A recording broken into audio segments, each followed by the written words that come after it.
Hi everyone, welcome back to my channel. Today I'm back with an old school chit-chatty video like the ones that I used to do a lot of in the past, and I think I haven't done in a really long time. I don't really remember, you tell me. Anyways, today's video is going to be a current favorites video, so things that I've been loving a lot lately. I did some of these videos in the past, and usually my favorites videos were always very well welcomed, and I think the reason behind this is quite simple.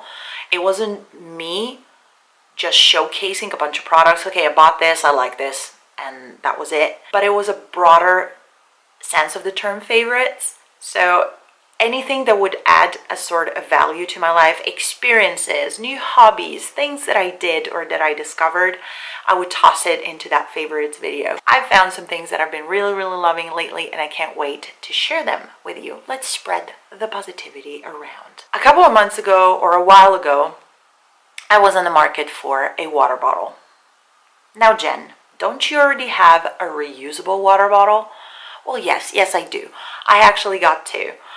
The big, heavy, bulky one that I got secondhand on eBay, well, it's big, heavy, and bulky, and that's the one that stays at work. So in this way, I don't have to carry around something that it's insanely big, heavy, and bulky, and I don't have to worry about going to work and always remember to bring my water bottle. That one stays there, stays on my desk, waiting for me every day.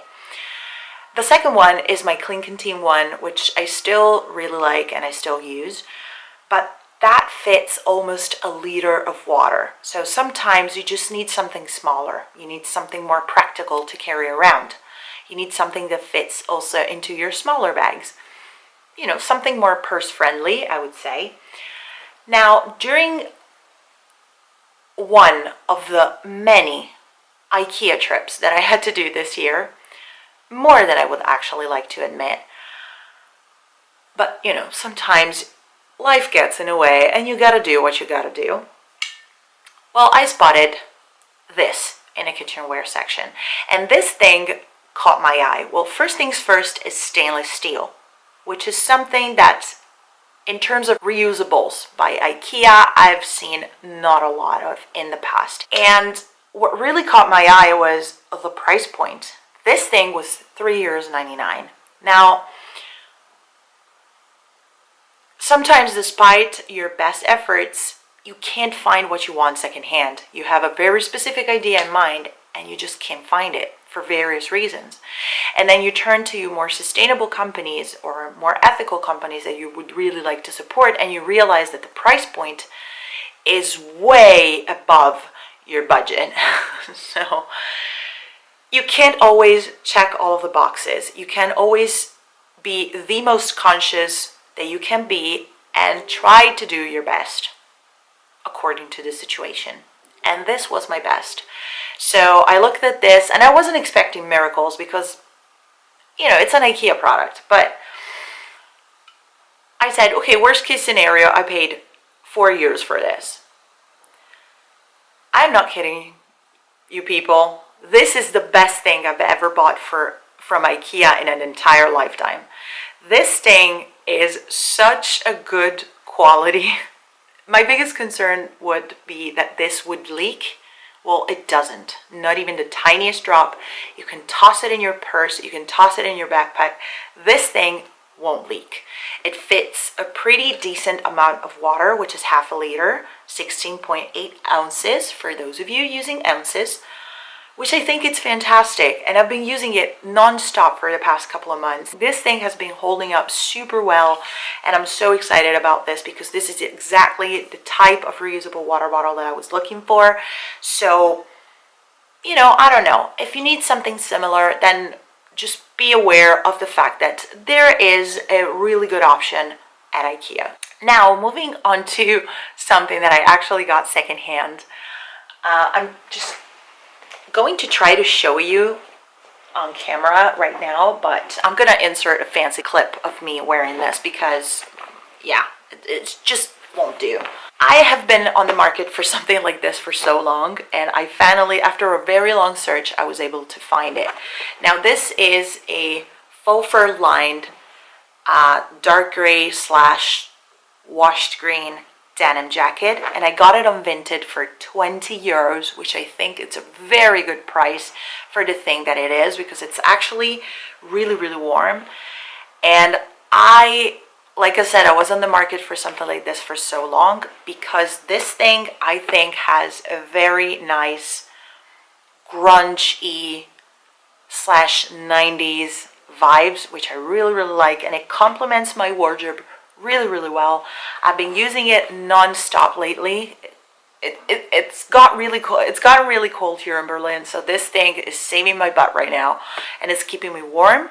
I just really love, and I get really excited when you do find things that you are looking for secondhand indeed, and the universe works its magic and you find it, and that's exactly what you wanted. So not only you're saving the environment and you're doing something good, but you also get what you want for a fraction of the price that you would have paid if you were buying this new. So I am so happy about this. And speaking of universe working its magic, my next favorite is the thing that is sitting here behind me. I got a new couch, and by new, I mean on one of the many trips I did to Ikea this year, I seen this couch, I tried it, and I tried the crap out of this couch, and then I bought it on eBay. Sometimes you just don't, it's not only a matter of finding the things that you want secondhand, and by the way, I'm going to insert a clip of this because it's physically impossible, and I'm going to show you the couch right now, but I found it fast, and I found it for a fraction of the price that I did have as a budget. So I found it on eBay. I wrote to this guy. He replies immediately. And after a brief exchange of messages, it turns out that he lives close to me. And for 10 euros extra, he offered, well, you know what? You live close. So instead of you picking it up yourself, I can bring it to you. Sweet. So now I got myself a new couch, which is just not only a couch, but this is convertible. This can be converted into a bed.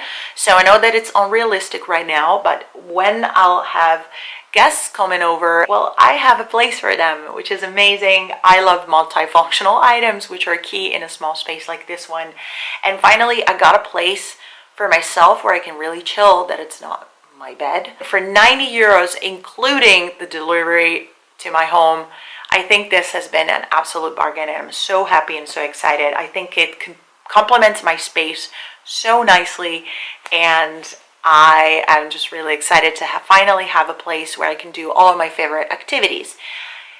Cat cuddling, Netflix and chill, reading, playing the uke, which I'm going to talk about in a second, writing, all of those kind of things. Now I finally have a place for. I'm still holding my jacket on my lap. I think it's about time that I move this. Now, speaking of uke, my next favorite is this. I've been trying to teach myself to play the ukulele, which, I don't know, it's a new challenge. I got as a gift months ago from my ex-partner a sewing machine, and I was so excited, but deep down I knew that it could backfire really badly, because I've been wanting to buy a sewing machine for the longest time, and I was afraid and a little hesitant because I knew that my fantasy self would really love to learn how to sew and to start producing accessories and pieces of clothing even by myself. But in reality, sometimes the reality is much different, and it just doesn't match our fantasy self. Sometimes we're so hard on ourselves, and we think that our fantasy self or our ideal self has to be exactly like our real self, or to put it differently, we have to be exactly like our ideal self. Well, that's just not the case. It doesn't have to be like that. We're too hard on ourselves. Just because we are fantasizing about something, that something doesn't always have to match reality, and we don't always have to be so hard on ourselves that we cannot keep up with everything, or we are not successful at things. So this turned out to be an activity that I'm actually really enjoying. Now I'm struggling a little bit to keep up with it. I've had a lot on my plate over the past couple of weeks, but this is just so much different. It doesn't feel frustrating. It actually feels feels like something really fun and relaxing. And I am so excited about learning more. This is my first time ever trying to play an instrument. And the cool thing about this is that this was sitting in the basement of a friend of mine, and he told me, well, we were randomly speaking about ukulele, and he said, well, you know what? It's sitting in my basement. Why don't you have it and you try it out? So this is my new favorite activity. I really love it, and I've been following some YouTube videos. I'm not really particularly good at it, but you know, when you try something new, or you just try something, a new hobby or a new something that it's making you excited, you don't have to necessarily be good at it. Don't be afraid to be bad at things, as long as they're fun and enjoyable. And I hope I'll be able to show you the results of my practicing and my exercising anytime soon. But for now, I'm just showcasing you my smiley face uke. Now, another activity that I've been really loving lately is yoga. I've been going back to practicing yoga on a regular basis a couple of months ago. And this is something that I haven't done, I think, in over 2 years.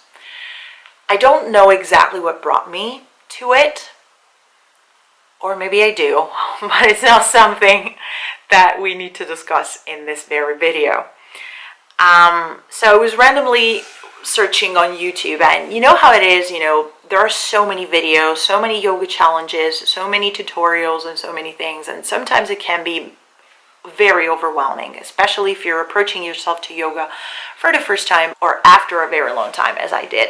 So I randomly stumbled upon a yoga series that it's called the 30 Days Morning Yoga Challenge by Yoga with Kassandra, and what really brought me to it, and what I was really driven into, is the fact that this yoga series is meant to be something that becomes a daily yoga practice in the morning, but with videos that are a maximum of 10 to 15 minutes. So it's a 10 to 15 minutes max yoga practice, which is actually something doable. You know, sometimes you find the most amazing yoga challenges, and then at some point, about halfway through, you find these 45 minutes, 50 minutes yoga practices, which is not realistic, in my opinion, to always maintain or to always be able to fit in your schedule. Now, while it is important to make time for yourself, well, it's not always realistic that you're able to do 50 minutes of yoga every day. So this is the idea behind this yoga series, which is something that I've been really loving. Every day is connected to a different positive affirmation, which I think it's also a fantastic plus. Kassandra is a fantastic yoga teacher, and I can only recommend this yoga series. I'm going to link it below. Now, I've been starting this challenge for the second time. So once the 30 days were over, I started from day one again. And about at day 42 or 45, I started experiencing some very bad pain in my wrist.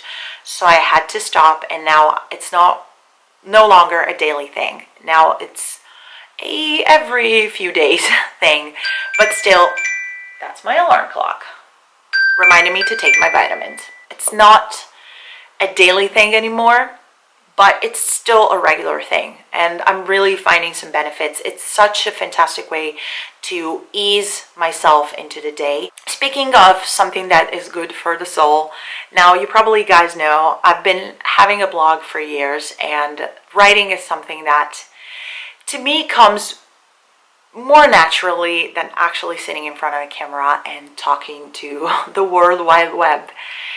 And it's something that I've been doing for years, but actually I've always had a passion for writing. I think it's something that I'm not that bad at it. And if I say that I'm not bad at it, I already consider it a success, because if you know me in person, you know that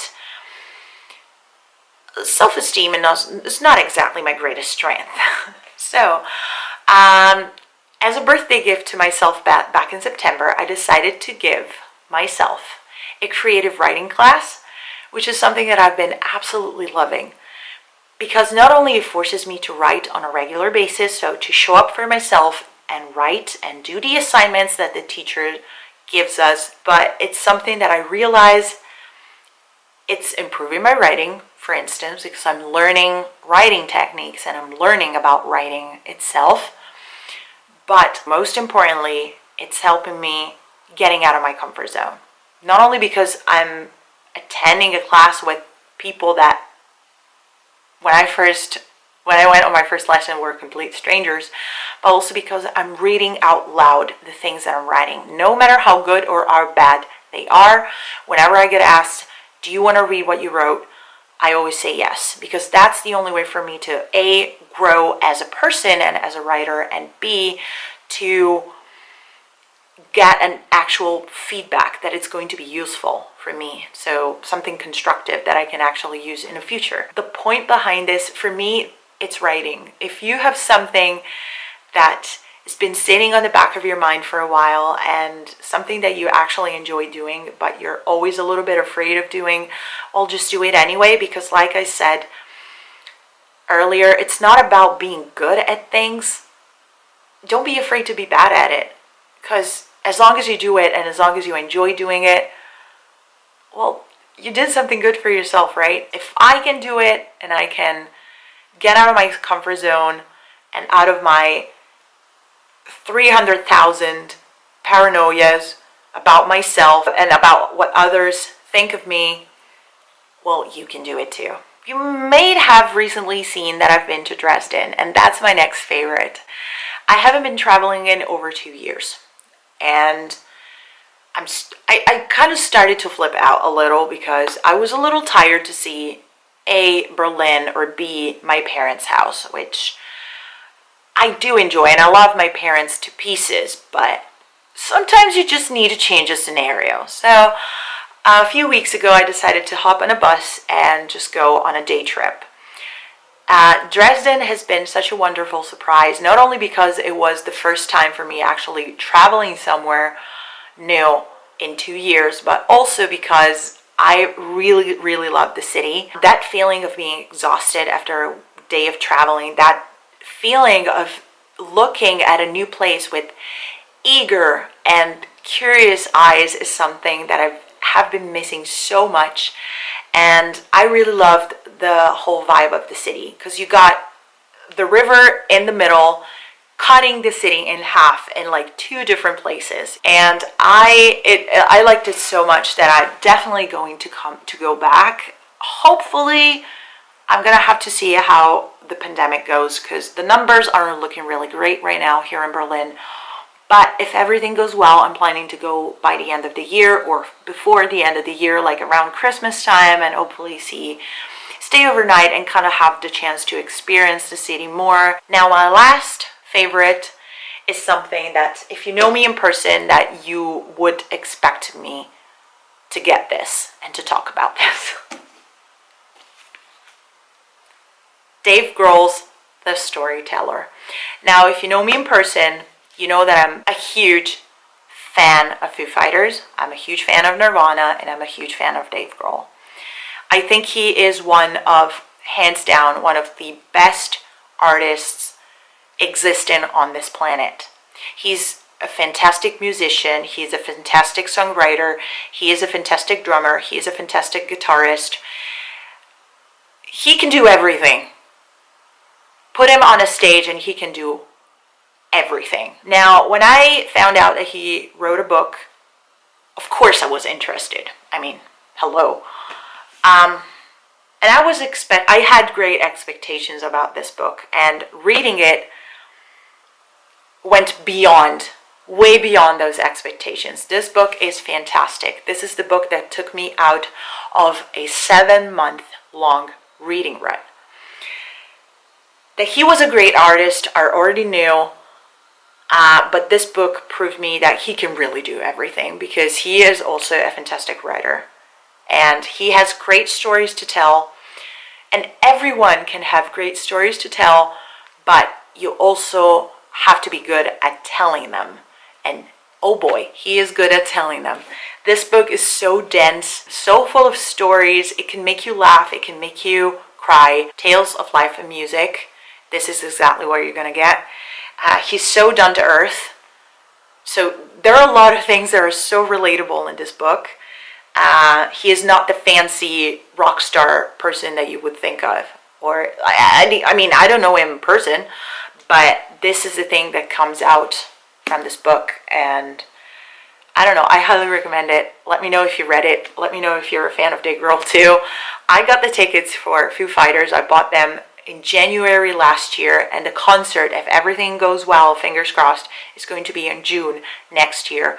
And I am so freaking excited. You guys have no idea. I know that this has been a very long video, and I hope if you made it to the end, applause. Thank you for sticking around and for being here. Let me know if there's any favorites, anything that you have been loving lately and that you want to share with me. Feel free to drop me a comment below. If there's anything of the things that I mentioned that you have tried yourself, let me know as well. And if you want this to become a series, maybe we can talk about it. Well, my camera just died. I'm the worst YouTuber ever. I was about to wrap up this video. Thank you guys so much for watching. I will see you in my next one. Bye.